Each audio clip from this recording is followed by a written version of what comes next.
প্রিয় এইচএসসি শিক্ষার্থীরা, আমাদের আজকের এই ভিডিও লেকচারটি হতে যাচ্ছে কোয়ান্টাম সংখ্যা নিয়ে। তো প্রিভিয়াস ক্লাসসমূহতে আমরা দেখে এসেছিলাম যে পরমাণু যে নিউক্লিয়াস রয়েছে, নিউক্লিয়াসের আশেপাশে যতগুলো সুস্থিত অরবিট রয়েছে বা শক্তিস্তর রয়েছে বা কক্ষপথ রয়েছে, সেগুলোতে ইলেকট্রন ঘুরতে থাকে। তো কোয়ান্টাম সংখ্যা আসলে কি?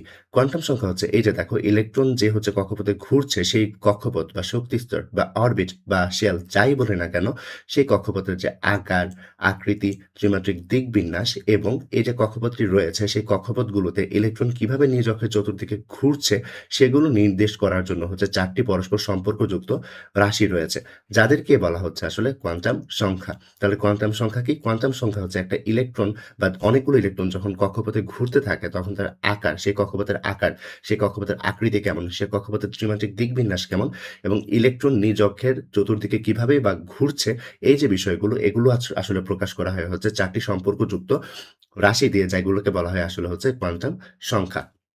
তো এই চারটি রাশিকেই বলা হয় কোয়ান্টাম সংখ্যা। তো এখানে কোয়ান্টাম সংখ্যা তাহলে কয়টা হবে? কোয়ান্টাম সংখ্যা হবে আসলে চারটা।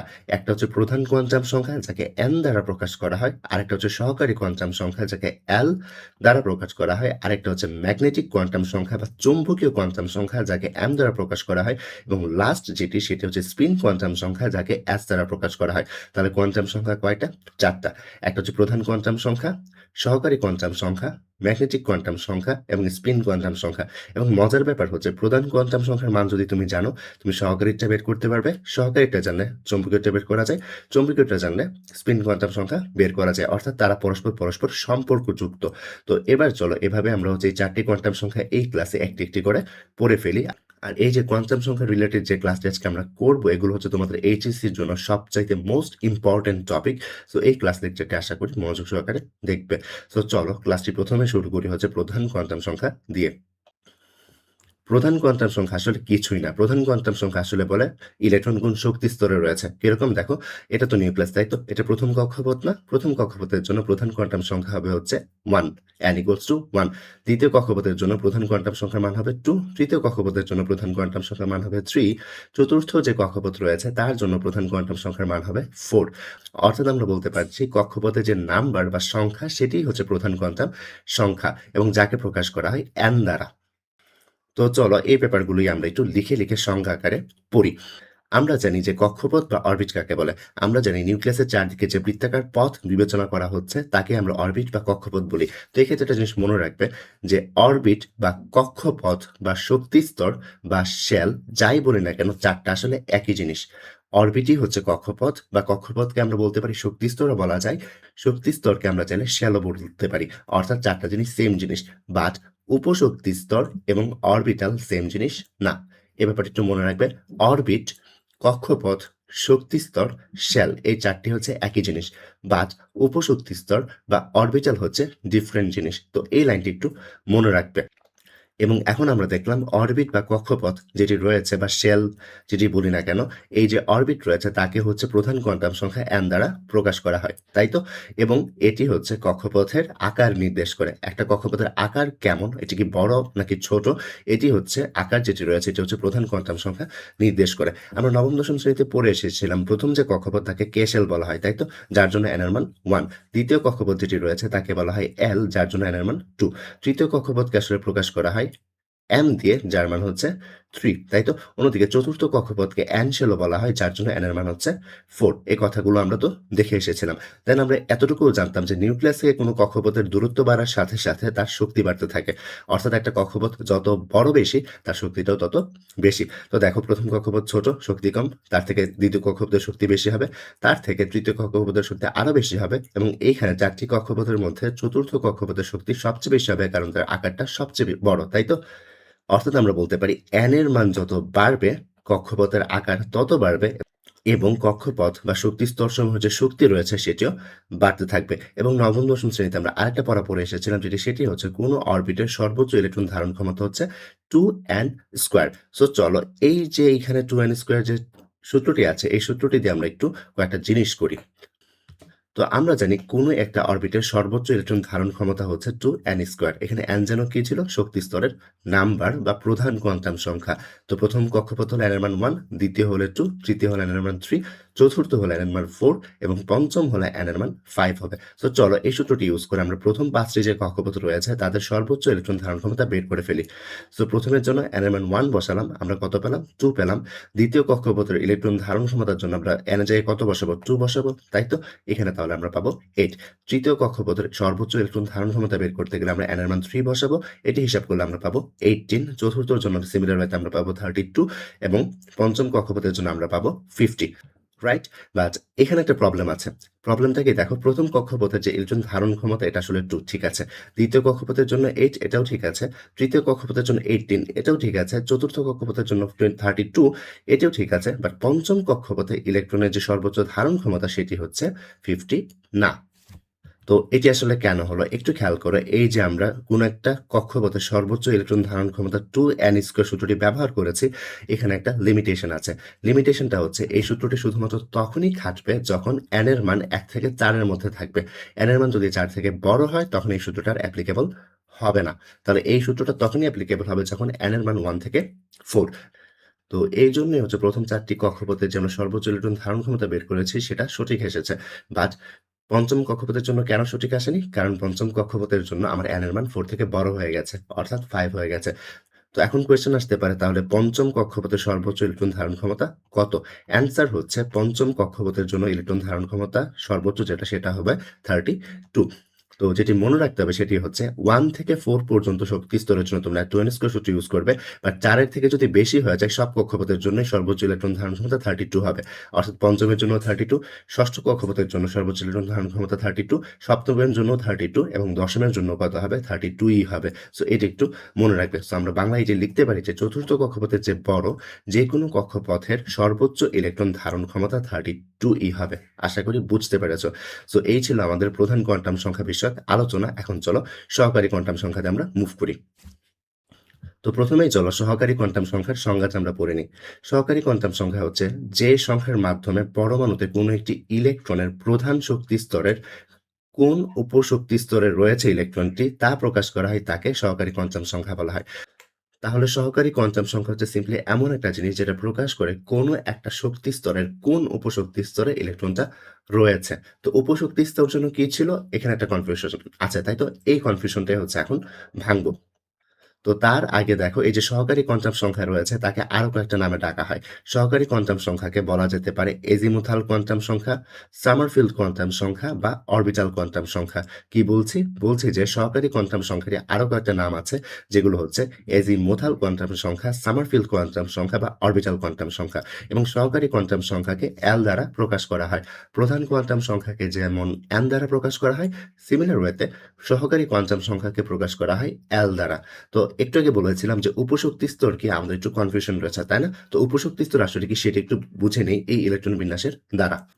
এই যে এখানে দেখতে পাচ্ছ ভ্যানাডিয়াম 23 এর একটা ইলেকট্রন বিন্যাস দেওয়া রয়েছে 1s2, 2s2, 2p6, 3s2, 3p6, 3d3 এবং 4s2। তো এইখানে যে প্রথম যে সংখ্যাগুলো দেখতে পাচ্ছ, এই যে এখানে 1, 2, 2, 3, 3, 3, 4, এগুলো হচ্ছে আসলে শক্তি স্তর নাম্বার। তো তোমরা যখনই হচ্ছে এরকম কিছু দেখবে ইলেকট্রন বিন্যাসে প্রথম যে সংখ্যাগুলো রয়েছে এগুলোই হচ্ছে আসলে শক্তি স্তর নাম্বার। যাদের নিচে আমি লাল করে দিয়েছি এগুলোই হচ্ছে আসলে শক্তি স্তর নাম্বার। এখন কোয়েশ্চেন আসতে পারে যে উপশক্তি স্তর কোনটি আসলে? উপশক্তি স্তর আসলে সিম্পলি দেখো, এখানে 1s কে একত্রে উপশক্তি স্তর বলা হয়, 2s হচ্ছে আরেকটা উপশক্তি স্তর, 2p হচ্ছে আরেকটা উপশক্তি স্তর, 3s হচ্ছে আরেকটা উপশক্তি স্তর, 3p হচ্ছে আরেকটা উপশক্তি স্তর, সিমিলার হতে 3d এবং 4s ও হচ্ছে এক একটা উপশক্তি স্তর। অর্থাৎ এখানে এগুলো হচ্ছে আমাদের উপশক্তি স্তর। তো কিভাবে মনে রাখবে? এই যে নাম্বারগুলো রয়েছে এগুলো হচ্ছে আমাদের শক্তি স্তর, আর উপশক্তি স্তর কোনটা? এই নাম্বার সহ এই যে অ্যালফাবেট গুলো রয়েছে এগুলো হচ্ছে আমাদের উপশক্তি স্তর। তো আরেকটা জিনিস একটু মনে রাখবে, যেটি হচ্ছে সেটি শক্তি স্তরের নাম্বার যত তার মধ্যে ঠিক ততটি উপশক্তি স্তর থাকে। কি বোঝাতে চাচ্ছি? দেখো এখানে প্রথম যে কক্ষপথ রয়েছে অর্থাৎ n যখন 1 হয় তখন তার উপশক্তি স্তর থাকবে 1টি, দ্বিতীয় কক্ষপথের জন্য উপশক্তি স্তর থাকবে 2টি, তৃতীয় কক্ষপথের জন্য উপশক্তি স্তর থাকবে 3টি, সিমিলার হইতে চতুর্থ যে কক্ষপথ বা শক্তি স্তর রয়েছে তার উপশক্তি স্তর থাকবে হচ্ছে 4টি। অর্থাৎ n এর মান বা শক্তি স্তরের নাম্বার যত বা প্রধান কোয়ান্টাম নাম্বার যত ঠিক ততটি হচ্ছে উপশক্তি স্তর থাকবে। তো এবার চলো সহকারী কোয়ান্টাম সংখ্যা রিলেটেড আরো কিছু জিনিস পড়ে আসি। তো কয়েকটা জিনিস মনে রাখবে সেটি হচ্ছে সহকারী কোয়ান্টাম সংখ্যাকে তো আমরা L দ্বারা প্রকাশ করি, তাই তো? L এর মান যখন 0 তখন আমরা তাকে বলবো S, L এর মান 1 হলে আমরা বলবো হচ্ছে P, L এর মান 2 হওয়া মানে D, L এর মান 3 হওয়া মানে F। এই জিনিসটি একটু মনে রাখবে। L এর মান 0 হলে S, L এর মান 1 হলে P, L এর মান 2 হলে T, L এর মান 3 হলে F। তো আমরা আগেই পড়ে এসেছিলাম যে কোয়ান্টাম সংখ্যাগুলো পরস্পর সম্পর্কযুক্ত, তাই তো? কি বলেছিলাম যেন? বলেছিলাম যে প্রধান কোয়ান্টাম সংখ্যার মান জানলে সহকারীটা বের করা যাবে, সহকারীটা জানলে চৌম্বকীয় বের করা যাবে, চৌম্বকীয় জানলে স্পিন কোয়ান্টাম সংখ্যা বের করা যাবে, তাই তো? সো চলো এখন প্রধান কোয়ান্টাম সংখ্যার সাহায্যে কিভাবে সহকারী কোয়ান্টাম সংখ্যা বের করতে পারি সেটি একটু আমরা শিখে ফেলি। দেখো, ধরো তোমার প্রধান যে কোয়ান্টাম সংখ্যা রয়েছে তাকে n দ্বারা প্রকাশ করবো, তাই তো? তো সহকারী কোয়ান্টাম সংখ্যা হবে 0 থেকে n-1 পর্যন্ত। তো n এর মান যত সহকারী কোয়ান্টাম সংখ্যা হবে হচ্ছে L 0 থেকে n-1 পর্যন্ত। এই লাইনটি যারা বুঝতে পারেনি তারা একটু খেয়াল করো। ধরো যে তোমার কাছে n এর মান হচ্ছে 1, তাহলে L এর মান হবে 0। মানে n এর মান যত এটি আমরা লিখবো না, তার আগের পূর্ণ সংখ্যাগুলো লিখবো। কি বোঝাতে যাচ্ছি? দেখো, n এর মান যখন 2, L এর মান 0 এবং 1 হবে। দেখো, n equal to 2, L equal to আমি 2 লিখবো না, তার আগের পূর্ণ সংখ্যাগুলো লিখবো 0 থেকে।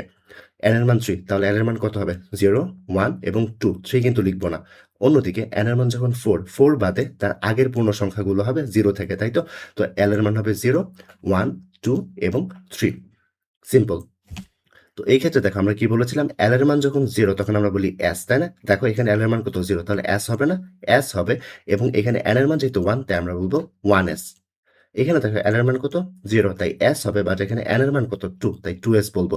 এখানে দেখো L এর মান 1, 1 হলে যেন আমরা কি বলতাম? P বলতাম। বাট এটা কয় নম্বর কক্ষপথ? n এর মান হচ্ছে 2, তাহলে আমরা বলবো 2P। সিমিলার ওয়েতে এখানে L এর মান কত? 0, তাই আমরা S বলবো, এবং এখানে n এর মান কত? 3, তাই আমরা 3S বলছি। এখানে 1, L এর মান যখন 1 তখন আমরা তাকে P বলি, রাইট? যেহেতু আমরা এখানে L এর মান 1 তাই আমরা তাকে P বলবো, এবং যেহেতু এখানে n এর মান 3 তাই আমরা বলবো 3P।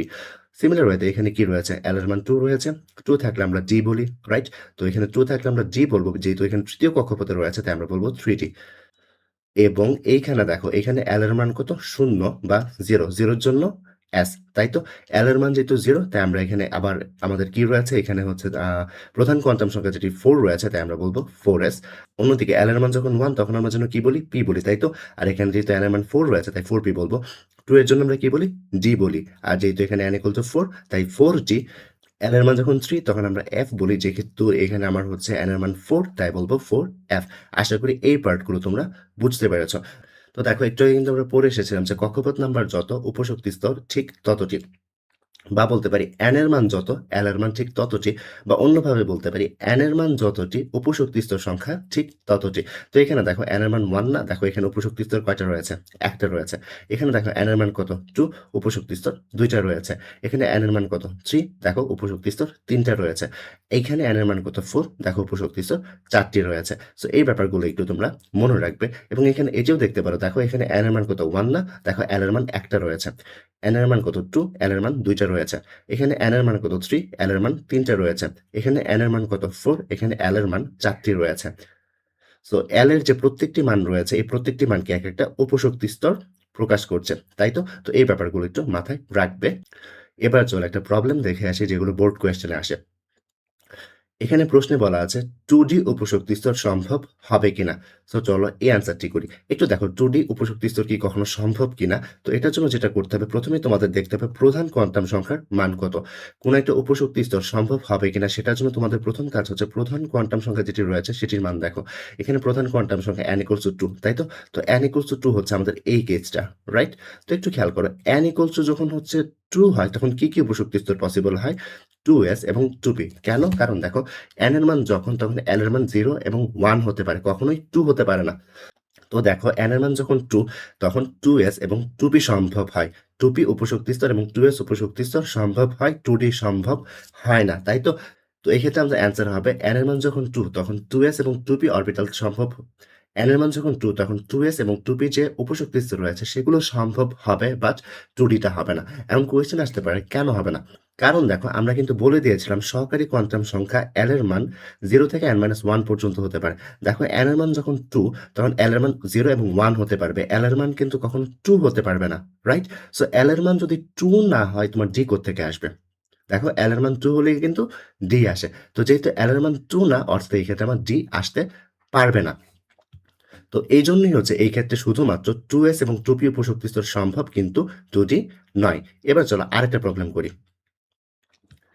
এখানে দেখো লিখা আছে 3f উপশক্তি স্তর সম্ভব কিনা। তো দেখো 3f উপশক্তি স্তর সম্ভব কিনা যেহেতু বলেছে আমাদের এই কেসটা বিবেচনা করতে হবে, তাই না?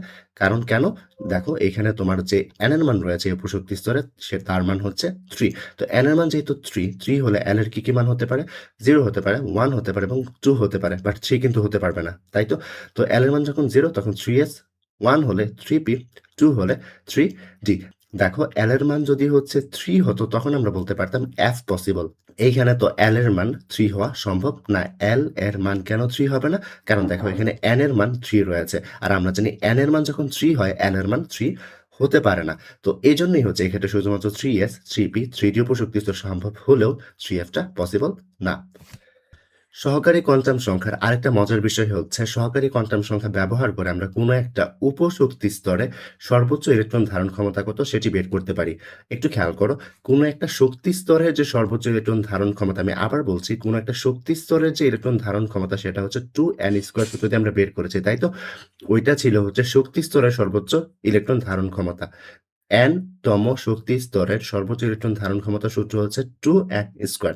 বাট এখন আমরা সহকারী কোয়ান্টাম সংখ্যা দ্বারা শক্তি স্তরের না, এখন আমরা বের করতে চাচ্ছি কোনো একটা উপশক্তি স্তর সর্বোচ্চ কয়টা ইলেকট্রন ধারণ করতে পারে সেটি। সো চলো এটি আমরা এখন একটু পড়ি।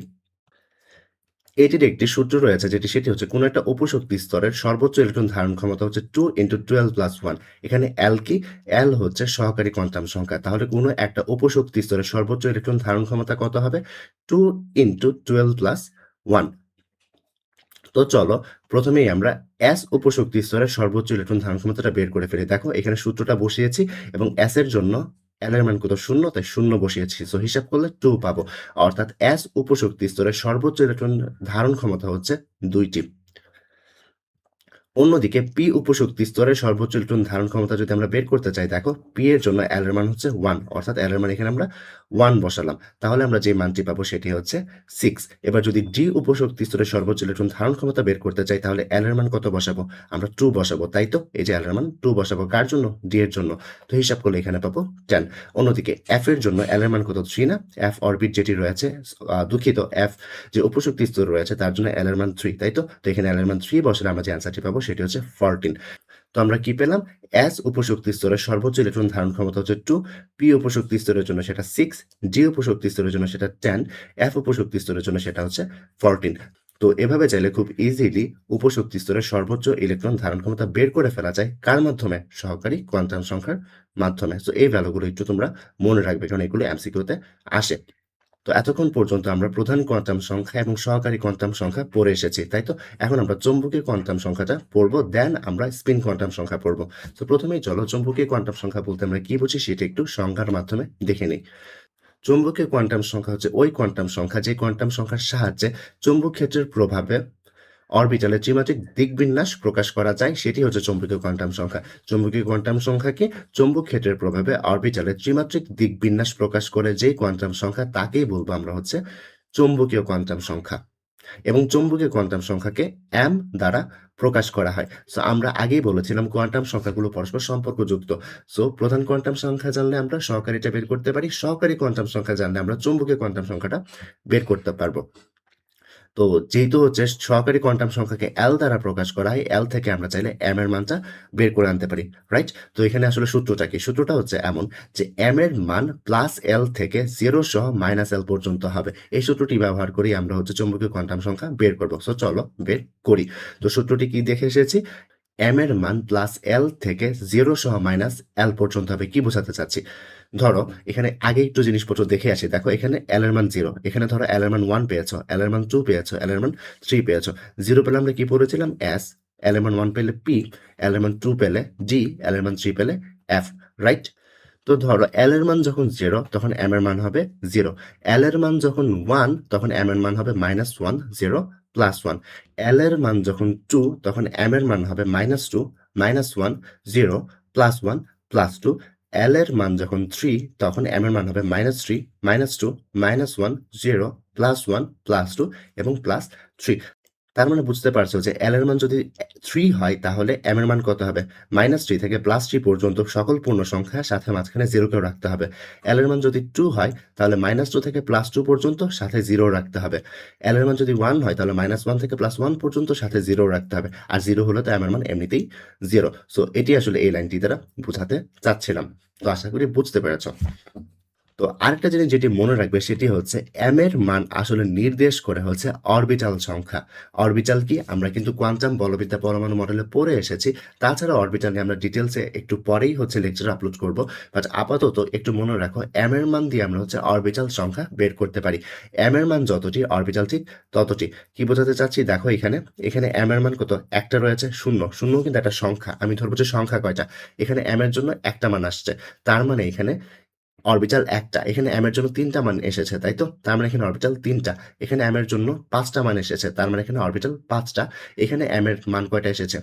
৭ টা মান এসেছে। তার মানে এখানে অরবিটাল ৭ টা।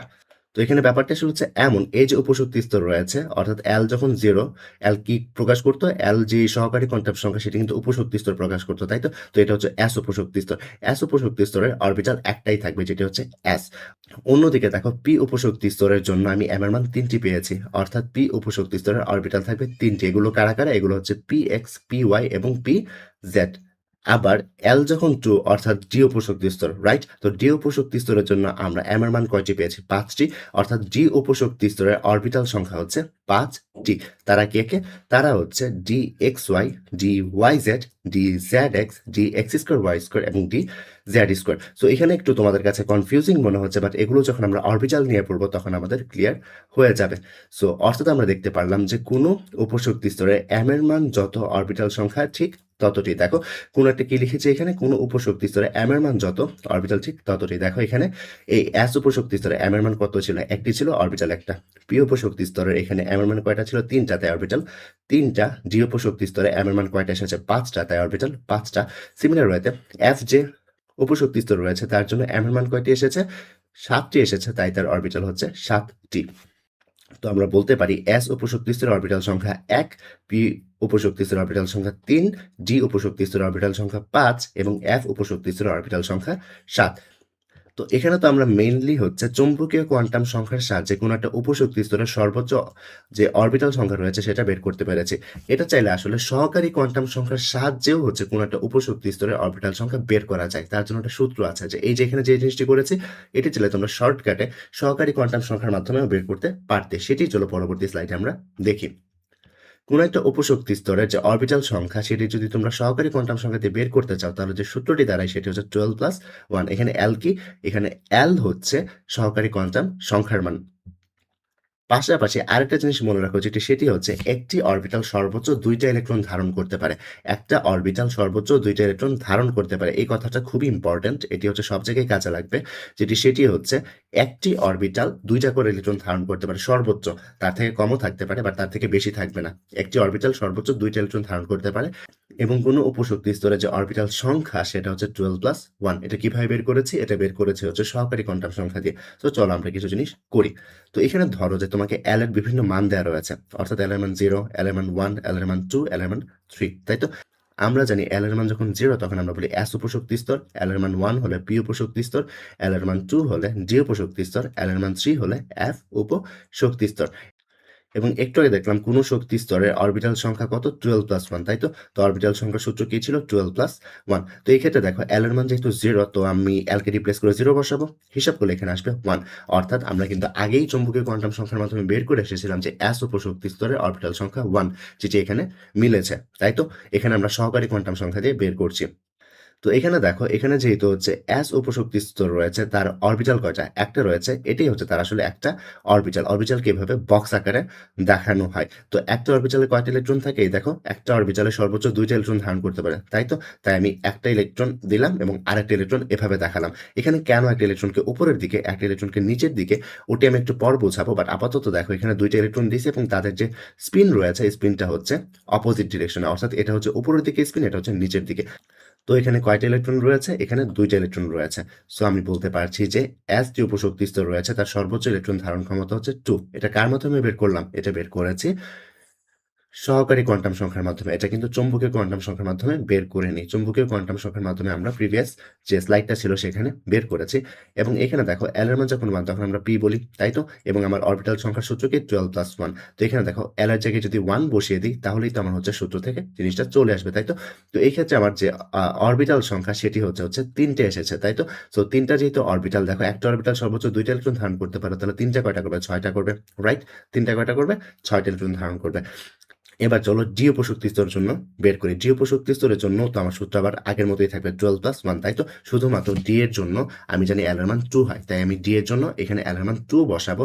তাহলেই হচ্ছে আমি যে হিসাবটা পাবো সেটা হচ্ছে 5। অর্থাৎ আমরা বলতে পারছি এখানে যে ডি উপশক্তি স্তরের জন্য অরবিটাল সংখ্যা হচ্ছে 5টি। সো এই যে 5টা অরবিটাল, তো 5টা অরবিটালে কয়টা ইলেকট্রন থাকবে? 10টা ইলেকট্রন থাকবে, কারণ একটা অরবিটালে 2টা করে ইলেকট্রন থাকে। সো এখানে সর্বোচ্চ ইলেকট্রন ধারণ ক্ষমতা হবে হচ্ছে 10। অন্যদিকে দেখো F উপশক্তি স্তর যেটি রয়েছে তার জন্য L এর মান কত? 3। তো এখানে L এর মান আমরা 3 বসাবো। 3 যদি বসাই তাহলে এখানে সর্বোচ্চ অরবিটাল সংখ্যা যেটি সেটি পাবো হচ্ছে 7, তাই তো?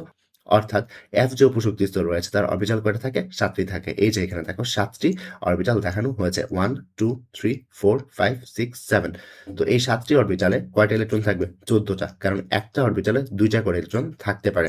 সো এখানে 7টা যে অরবিটাল রয়েছে সেখানে ইলেকট্রন টোটাল কয়টা থাকবে? ইলেকট্রন সেখানে টোটাল থাকবে হচ্ছে 14টা। সো আশা করি এই জিনিসগুলো তোমরা বুঝতে পেরেছ। তো আমরা বেসিক্যালি প্রধান কোয়ান্টাম সংখ্যা পড়লাম, সহকারী কোয়ান্টাম সংখ্যা পড়লাম, চুম্বকীয় কোয়ান্টাম সংখ্যা পড়লাম। এবার চলো স্পিন কোয়ান্টাম সংখ্যা আমরা জেনে নিই। স্পিন কোয়ান্টাম সংখ্যা হচ্ছে ইলেকট্রন যখন তার নিজ অক্ষের চারদিকে ঘুরে তখন সে আসলে কোন দিকে ঘুরছে সেটি বর্ণনা করার জন্য যে সংখ্যাটি রয়েছে তাকে বলা হয় স্পিন কোয়ান্টাম সংখ্যা। আর স্পিন কোয়ান্টাম সংখ্যাকে প্রকাশ করা হয় এস দ্বারা। এস মানে হচ্ছে স্পিন। কি বোঝাতে চাচ্ছি এই লাইনগুলো দ্বারা একটু খেয়াল করো। দেখো এই যে একটা পরমাণু রয়েছে, তাই তো? এই পরমাণুর ভিতরে নিউক্লিয়াস রয়েছে। তো কোনো কারণে ধরে নাও এটা হচ্ছে আমার ইলেকট্রন। ইলেকট্রনকে চাইলে আমি হচ্ছে নরমাল কালো একটা ইলেকট্রন দিয়ে দেখাতে পারতাম, বাট এখানে আমি আসলে একটা পৃথিবীর ইমেজ নিয়েছি। কেন? কারণ যাতে তোমরা স্পিনটা বুঝতে পারো সেটার জন্য। কালো কালার নিলে আসলে তোমরা স্পিনটা বুঝতে পারবে না, তাই এখানে এই পৃথিবীটাকে কনসিডার করো ইলেকট্রন হিসেবে। ঠিক আছে? আপাতত এই পৃথিবীটাই হচ্ছে আমাদের পরমাণুর ভিতরে ইলেকট্রন। তো দেখো এই যে ইলেকট্রনটি রয়েছে সে তার কক্ষপথে এভাবে ঘুরতে থাকবে, রাইট? তো এই যেখানে সে ঘুরছে এটাকে আসলে বলা হয় আবর্তন। এই যে ইলেকট্রনটা এখানে ঘুরছে সে কিন্তু আসলে স্পিন করছে না, দেখো ইলেকট্রনটা কিন্তু নিজ অক্ষের চারপাশে ঘুরছে না, ইলেকট্রনটা নিউক্লিয়াসকে কেন্দ্র করে হচ্ছে আবর্তন করছে, তাই তো? ইলেকট্রনটা কিন্তু নিজের দিকে এভাবে স্পিন করছে না। এটা আসলে হচ্ছে স্পিন, রাইট? এখানে আমরা যেটি দেখিয়েছি এখানে কিন্তু কোনো স্পিন হচ্ছে না, এখানে যেটা হচ্ছে সেটা হচ্ছে আবর্তন।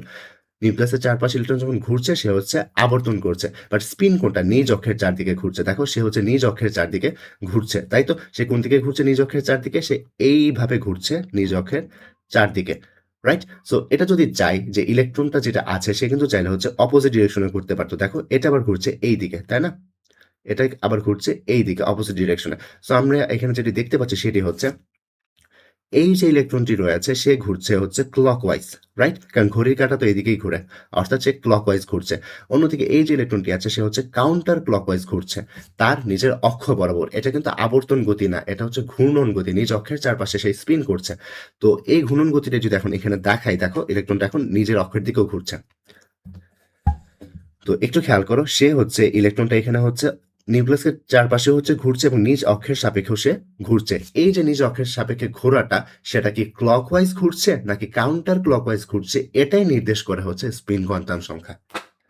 তো আশা করি এতটুকু তোমরা বুঝতে পেরেছো। সো এখানে একটু যেটি মনে রাখবে সেটি হচ্ছে, দেখো এখানে আমি একটু এঁকে দেখাই, সেটা হচ্ছে এইদিকে সে কি ক্লকওয়াইজ ঘুরছিল আর সে ঘুরছিল হচ্ছে কাউন্টার ক্লকওয়াইজ, রাইট? সে ঘুরছিল কাউন্টার ক্লক ওয়াইজ। একটু খেয়াল করো যখন একটা ইলেকট্রন ক্লকওয়াইজ ঘুরে তখন আমরা তার স্পিন কোয়ান্টাম সংখ্যাকে বলি s = +½ যখন সে কাউন্টার ক্লকওয়াইজ বা অ্যান্টি ক্লকওয়াইজ ঘুরে তখন আমরা s এর মান বলি -½ উল্টাটাও ধরা যেতে পারে। যদি তোমরা ক্লকওয়াইজ এর মান ধরে নাও হচ্ছে +½ তোমরা আবার চাইলে ক্লকওয়াইজ এর মান -½ ধরতে পারো, বাট যেকোনো একটা ধরলে এখানে হচ্ছে। সো আমি সাধারণত ক্লকওয়াইজ হলে s এর মান +½ ধরি, কাউন্টার ক্লকওয়াইজ বা অ্যান্টি ক্লকওয়াইজ যদি ইলেকট্রনের স্পিন হয় তখন আমরা ধরি s এর মান -½ কিরকম একটু আগে দেখেছিলাম, দেখো একটা ছিল উপরের স্পিন একটা ছিল নিচের স্পিন। ইলেকট্রনকে যখন আমরা অরবিটালে প্রবেশ করাচ্ছিলাম হয়তোবা খেয়াল করেছো এটি আসলে স্পিন কোয়ান্টাম সংখ্যার জন্য হয়েছে। তো এই যে স্পিন কোয়ান্টাম সংখ্যা +½ মানে বা ঘড়ির কাঁটার দিকে মানে হচ্ছে উপরের দিকে স্পিন, আর কোন একটা ইলেকট্রনের স্পিন কোয়ান্টাম সংখ্যা যদি -½ হয় তার মানে হচ্ছে নিচের দিকে স্পিন। আশা করি এগুলা বুঝতে পেরেছো। সো আমাদের ৪ টি কোয়ান্টাম সংখ্যা নিয়ে আমাদের আলোচনাটা আসলে শেষ হয়ে গেছে এইখানে। তো চলো এই ৪ টি কোয়ান্টাম সংখ্যা যেটি রয়েছে তাদের অ্যাপ্লিকেশন দেখে আসি। অর্থাৎ তাদের থেকে আমাদের যে বোর্ড কোয়েশ্চেন আসে সেগুলো কেমন আসে সেগুলো একটু আমরা আলাপ আলোচনা করব এখানে। তো তার আগে একটু দেখো কোয়ান্টাম সংখ্যার যে তাৎপর্য রয়েছে সেগুলো আমরা একটু টেবিল আকারে পড়ে ফেলি। তো কোয়ান্টাম সংখ্যা কিন্তু আমরা ৪ ধরনের পেয়েছি। একটা হচ্ছে প্রধান কোয়ান্টাম সংখ্যা, একটা সহকারী কোয়ান্টাম সংখ্যা, একটা চৌম্বকীয় কোয়ান্টাম সংখ্যা, অন্যটি হচ্ছে স্পিন কোয়ান্টাম সংখ্যা। তো এই পাশে দেখছো যে আবিষ্কারকের নাম লেখা আছে। আর এই পাশে কোয়ান্টাম সংখ্যার মান আর এই পাশে ওই কোয়ান্টাম সংখ্যার তাৎপর্য। তো প্রধান কোয়ান্টাম সংখ্যা বেসিক্যালি আবিষ্কার করেছিলেন বিজ্ঞানী নিলস বোর এবং যার মান হয়ে হচ্ছে n equals to 1, 2, 3 অর্থাৎ এটা কক্ষপথের মান নির্দেশ করে এবং কক্ষপথের বা অরবিটের আকার নির্দেশ করে। সহকারী কোয়ান্টাম সংখ্যা আবিষ্কার করেছিল বিজ্ঞানী সামারফিল্ড এবং সহকারী কোয়ান্টাম সংখ্যা যে মানগুলো হয় সেটা হচ্ছে দেখো আমরা পড়ে এসেছি n এর মান যদি যত হয় l এর মান n এর মান যত হয় l এর মান হচ্ছে 0 থেকে n-1 পর্যন্ত হয়, রাইট? এবং সহকারী কোয়ান্টাম সংখ্যা উপশক্তি স্তরের আকৃতি নির্দেশ করে। দেন দেখো চৌম্বকীয় কোয়ান্টাম সংখ্যা। চৌম্বকীয় কোয়ান্টাম সংখ্যার আবিষ্কারক হচ্ছে জি ম্যান। চৌম্বকীয় কোয়ান্টাম সংখ্যার মান হয় -l থেকে 0 সহ +l পর্যন্ত, রাইট? এগুলো তো আমরা পড়ে এসেছি এবং চৌম্বকীয় কোয়ান্টাম সংখ্যার যে তাৎপর্য সেটি হচ্ছে উপশক্তি স্তরের ত্রিমাত্রিক বিন্যাস সম্পর্কে চৌম্বকীয় কোয়ান্টাম সংখ্যা আমাদের আইডিয়া দেয়। দেন হচ্ছে স্পিন কোয়ান্টাম সংখ্যা। স্পিন কোয়ান্টাম সংখ্যার আবিষ্কারক হচ্ছে ওলেন ব্যাক এবং গোল্ড স্মিথ এবং স্পিন কোয়ান্টাম সংখ্যা যে মানগুলো হয়ে থাকে সেটা হচ্ছে হয় +12 বা -12। +12 মানে কি ঘড়ির কাঁটার দিকে ঘুরছে ইলেকট্রনের স্পিন এবং -12 মানে কি ঘড়ির কাঁটার বিপরীত দিকে হচ্ছে তার স্পিন। এবং স্পিন কোয়ান্টাম সংখ্যার তাৎপর্য যেন কি ছিল? সে হচ্ছে ইলেকট্রনের ঘূর্ণনের দিক নির্ণয় করে। তাই তো? তো এবার চলো কিছু প্রবলেম করে আসি। এখানে বলা আছে তৃতীয় কক্ষপথের সর্বোচ্চ ইলেকট্রন ধারণ ক্ষমতা কোয়ান্টাম সংখ্যার মাধ্যমে নির্ণয় করো। তো তোমাদের মনে প্রথমেই আসতে পারে যেহেতু তৃতীয় কক্ষপথের সর্বোচ্চ ইলেকট্রন ধারণ ক্ষমতা বলেছে, খুবই সিম্পল, সেটি হচ্ছে 2n², তাই তো? 2n², right? তো এটি যখন তোমরা হিসাব করবে তখন তোমাদের অ্যান্সার কত আসবে? তোমাদের অ্যান্সার আসবে হচ্ছে 18, তাই তো? তার মানে তৃতীয় কক্ষপথের সর্বোচ্চ ইলেকট্রন ধারণ ক্ষমতা আমরা বের করতে পারছি সেটি হচ্ছে 18। হ্যাঁ, অ্যান্সারটা ঠিক আছে। বাট কোয়েশ্চেনটা হচ্ছে এখানে বলা হয়েছে কোয়ান্টাম সংখ্যার সাহায্যে, শর্টকাট সূত্রের মাধ্যমে না। সো এইটা শুধুমাত্র তোমরা যখন এমসিকিউ করবে তখন পারবে করতে এই শর্টকাট সূত্রটি। বাট যেহেতু এখানে কোয়ান্টাম সংখ্যার সাহায্যে বলে দিয়েছে তাই আমাদের হচ্ছে কোয়ান্টাম সংখ্যা ব্যবহার করে তৃতীয় কক্ষপথের সর্বোচ্চ ইলেকট্রন ধারণ ক্ষমতা বের করতে হবে। কারণ এই ম্যাথগুলো তোমাদের সিকিউতে 4 মার্কসের জন্য আসে। তো এই ম্যাথটি অ্যান্সার করার জন্য প্রথমেই 3টি কোয়ান্টাম সংখ্যা লিখে নিবে সেটা হচ্ছে প্রধান কোয়ান্টাম সংখ্যা, সহকারী কোয়ান্টাম সংখ্যা, চৌম্বকীয় কোয়ান্টাম সংখ্যা। দেন যেটি লিখবে সেটা হচ্ছে অরবিটাল সংখ্যা, দেন ইলেকট্রন সংখ্যা। দেখো এখানে তৃতীয় কক্ষপথ বলেছে না, তৃতীয় কক্ষপথের জন্য n এর মান কত বা প্রধান কোয়ান্টাম সংখ্যার মান কত? 3, রাইট? এবং n এর মান যখন 3 হয় l এর মান কত? 0, 1 এবং 2 হয়। মনে আছে আশা করি। এবং l এর মান যখন 0 হয় m এর মানও 0 হয়। l এর মান যখন 1 হয় m এর মান -1, 0, 1 হয়। আর L এর মান যখন 2 হয় তখন M এর মান কত হয়? -2, -1, 0, +1, +2 এগুলো তো আমরা পড়ে এসেছি এবং আমরা জানতাম এই যে M এর মান যতটি অরবিটাল সংখ্যা ঠিক ততটি। এখানে M এর মান কয়টা? 1 টা, তাই অরবিটাল 1 টা। এখানে M এর মান কয়টা? 3 টা, অরবিটাল হচ্ছে 3 টা। এখানে M এর মান কয়টা? 5 টা, তাই অরবিটাল হচ্ছে 5 টা। তাই তো? তাহলে এখানে মোট অরবিটাল সংখ্যা রয়েছে 9 টা। দেখো 1, 3, 5, 1 আর 3 এর 4 আর 5 যোগ করলে 9। আর অন্যদিকে আমরা এটাও পড়ে এসেছিলাম অরবিটাল সংখ্যা যতটি ইলেকট্রন সংখ্যা তার দ্বিগুণ। অর্থাৎ একটি অরবিটাল যেহেতু 2 টা ইলেকট্রন ধারণ করতে পারে তাই ইলেকট্রন সংখ্যা থাকবে 2 টা, তাই তো? তো এখানে যেহেতু অরবিটাল 1 টা ইলেকট্রন থাকবে 2 টা, এখানে যেহেতু অরবিটাল 3 টা ইলেকট্রন থাকবে 6 টা, এখানে যেহেতু অরবিটাল 5 টা ইলেকট্রন থাকবে 10 টা। তো এগুলো যদি আমরা এখন যোগ করি তাহলে আমরা যে আনসারটি পাবো সেটা হচ্ছে 18। অর্থাৎ আমরা বলতে পারি তৃতীয় কক্ষপথের সর্বোচ্চ ইলেকট্রন ধারণ ক্ষমতা হচ্ছে 18, যেটা আমরা 2n² সূত্র দিয়েও বের করতে পারতাম। বাট এখানে আমাদেরকে কোয়ান্টাম সংখ্যার সাহায্যে সিকিউতে বের করতে বলা হয়ে থাকে, তাই আমরা হচ্ছে এভাবে করব। এবার চলো আরেকটা ম্যাথ করে আসি সিমিলার ওয়েতে, সেটি হচ্ছে 4 নম্বর কক্ষপথের সর্বোচ্চ ইলেকট্রন ধারণ ক্ষমতা কোয়ান্টাম সংখ্যার সাহায্যে নির্ণয় করো। সো চলো ম্যাথটা আবার করে ফেলি। প্রথমে কি লিখবো? প্রধান কোয়ান্টাম সংখ্যা, দেন সহকারী কোয়ান্টাম সংখ্যা, দেন চৌম্বকীয় কোয়ান্টাম সংখ্যা, দেন অরবিটাল সংখ্যা, দেন ইলেকট্রন সংখ্যা, রাইট? সো এখানে যেহেতু 4 নম্বর কক্ষপথ বলেছে n এর মান হচ্ছে 4, n এর মান যখন 4 হয় l এর মান হচ্ছে 0, 1, 2, 3 হয়ে থাকে, তাই তো? আর l এর মান যখন 0 হয় m এর মান 0, 1 হলে -1, 0, 1, L এর মান 2 হলে M এর মান -2, -1, 0, +1, +2 এবং সহকারী কোয়ান্টাম সংখ্যা L এর মান যখন 3 হয় M এর মান যখন 3 -2 -1 0 +1 +2 +3 হয়ে থাকে। তো এখানে m এর মান যতটি অরবিটাল সংখ্যা ঠিক ততটি, তাই তো? এখানে ৩ টি রয়েছে তাই এখানে ৩ লিখব। এখানে ৫ টি রয়েছে তাই এখানে ৫ লিখব। এখানে ৭ টি রয়েছে তাই এখানে ৭ লিখব। তাহলে মোট এখানে অরবিটাল রয়েছে আসলে ১৬ টা। আর প্রত্যেকটা অরবিটাল ২ টা করে ইলেকট্রন ধারণ করতে পারে। যেহেতু এখানে একটা অরবিটাল রয়েছে, ২ টা ইলেকট্রন, ৩ টা রয়েছে, ৬ টা, ৫ টা রয়েছে, ১০ টা, ৭ টা রয়েছে, ১৪ টা। অর্থাৎ এখানে মোট ইলেকট্রন সংখ্যা হবে হচ্ছে 32 টি। আশা করি বুঝতে পেরেছ। তো এবার চলো আরেকটা প্রবলেম ফেস করে আসি। তো এখানে প্রশ্নে বলা আছে সোডিয়াম পরমাণুর ১১তম ইলেকট্রনের ক্ষেত্রে ৪ টি কোয়ান্টাম সংখ্যার মান উল্লেখ করতে। তো এখানে দেখো স্পেসিফিক ভাবে সোডিয়ামের ১১তম ইলেকট্রনের জন্য জানতে চাওয়া হয়েছে, তাই তো? তো দেখো এখানে সোডিয়াম রয়েছে, তার ইলেকট্রন বিন্যাস হচ্ছে 1s2 2s2 2p6 3s1, তাই তো? তো লাস্ট ইলেকট্রন বা ১১তম ইলেকট্রন কোনটা? এটাই তো, তাই তো? দেখো এখানে 2 আর 2 4, আর এটা যোগ করলে 6 যোগ করলে হবে হচ্ছে 10, অর্থাৎ ১১ নম্বর ইলেকট্রন হচ্ছে এটা। এখানে আছে 3s উপশক্তি স্তরে রয়েছে। তো এখানে দেখো ১১তম ইলেকট্রনের জন্য ৪ টি কোয়ান্টাম সংখ্যার মান যদি আমরা লিখতে চাই, দেখো এটা এখানে n এর মান কত বা শক্তি স্তর নাম্বার কত? 3, তাই তো? এটাই তো আমাদের n এর মান, তাই তো? তো এখানে n এর মান 3। আর এখানে l এর মান কিন্তু বলে দেওয়া রয়েছে। দেখো n এর মান যখন 3 হয় তখন আমরা l এর মান কত জানি? 0 1 2, তাই তো? বাট এখানে l এর মান কিন্তু বলেই দেওয়া রয়েছে s। যেহেতু s বলা আছে l এর মান অবশ্যই 0 হবে। তো এখানে ক্ষেত্রে আমার 1 আর 2 টাকে লিখতে হবে না। কেন হবে না? কারণ এখানে বলে দেওয়া আছে s, রাইট? তো এইজন্য হচ্ছে l এর মান আমি 1 ইউজ করেছি। আর l এর মান দুঃখিত, এইজন্য আমি হচ্ছে L এর মান 0 ইউজ করেছি। আর L এর মান যখন 0 হয়, M এর মান কত হয়? 0 হয়। এবং এখানে ইলেকট্রন কয়টা রয়েছে? একটা। তো তার স্পিন যেটি রয়েছে এটাকে তুমি হয় প্লাস হাফ ধরতে পারো বা মাইনাস হাফ, যেকোনো একটা ধরে নিতে পারো, কোনো সমস্যা হবে না। বাট এখানে যদি ইলেকট্রন ২ টা থাকতো, একটার জন্য ইলেকট্রনের যে S রয়েছে তার মান প্লাস হাফ ধরতে হতো, অন্যটার জন্য মাইনাস হাফ ধরতে হতো। এটা একটু পরেই আমরা দেখব। তো চলো আরেকটা ম্যাথ করি। এটি হচ্ছে আমাদের আজকের ক্লাস লেকচারের লাস্ট প্রবলেম, সেটি হচ্ছে, দেখো এখানে বলা আছে ম্যাগনেসিয়ামের 11 এবং 12তম ইলেকট্রনের ক্ষেত্রে 4 টি কোয়ান্টাম সংখ্যার মান নির্ণয় করো। তো চলো প্রথমে আমরা ম্যাগনেসিয়ামের ইলেকট্রন বিন্যাসটা করে ফেলি। এখানে দেখো ম্যাগনেসিয়াম 12 যেটি রয়েছে তার ইলেকট্রন বিন্যাস যদি আমরা করতে চাই, আমরা এভাবে লিখতে পারি 1s2 2s2 2p6, তাই তো? এখানে দেখো এই যে 2p6 টি রয়েছে সেটি কি? এখানে 2 + 2 4 + 6 10, অর্থাৎ 11তম এবং 12তম রয়েছে ইলেকট্রন 3s2 এর মাঝখানে, তাই তো? এখানে 2 টা ইলেকট্রন রয়েছে, রাইট? তো প্রথমে চলো আমরা 11তম ইলেকট্রনের জন্য 4 টি কোয়ান্টাম সংখ্যার মান বের করি। দেখো এখানে n এর মান কত? 3, l এর মান হচ্ছে 0, কেন? কারণ এটা s বলেছে তাই l এর মান 0, l এর মান যখন 0 m এর মানও 0 এবং s এর মান আমরা এখানে প্রথমটার জন্য প্লাস হাফ ধরে নিলাম।